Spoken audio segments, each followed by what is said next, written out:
बिस्मिल्लाहिर्रहमानिर्रहीम। कोई दवाई नहीं, आसान लफ्ज़ों में फ़िट रहने का फार्मूला। दोस्तों, मेरे चैनल को सब्सक्राइब करें, ये आपकी तरफ से इनाम है। आपकी सपोर्ट का बहुत बहुत शुक्रिया। दवाइयों से मायूस हजरात अब मायूस नहीं होंगे, दुआ दोगे इंशाअल्लाह। रोज़ाना 8 से 12 गिलास पानी का लाजमी इस्तेमाल करें। जिस्म में पानी की कमी आदि बीमारियों का सबब बनती है। जल्दी सोना, जल्दी उठना और 8 घंटे की नींद मुकम्मल करें। जब आपकी नींद पूरी होगी तो आपको ज़हनी सेहत का कोई मसला नहीं दरपेश आएगा। रोज़ाना 15 से 20 मिनट वर्जिश लाजमी करें, क्योंकि ये जिस्म के लिए इंतहाई ज़रूरी है।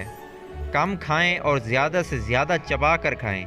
जब आप खाना चबा कर खाएंगे तो मैदे की बीमारियां और कब्ज़ जैसी बीमारियों से महफूज रहेंगे।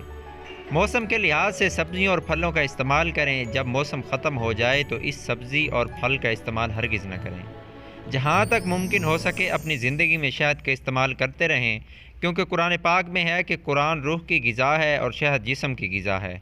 तो जो चीज़ कुरान पाक में बता दी गई है तो यकीनन इसमें शिफा है। सिर्फ़ और सिर्फ यकीन का होना लाजमी है। दोस्तों, अगर वीडियो अच्छी लगे तो चैनल को सब्सक्राइब करें। इस वीडियो को जहाँ तक मुमकिन हो आगे शेयर करें। वीडियो को लाइक करें। मिलते हैं एक नई वीडियो के साथ। मुझे इजाज़त दें। अल्लाह हाफिज़।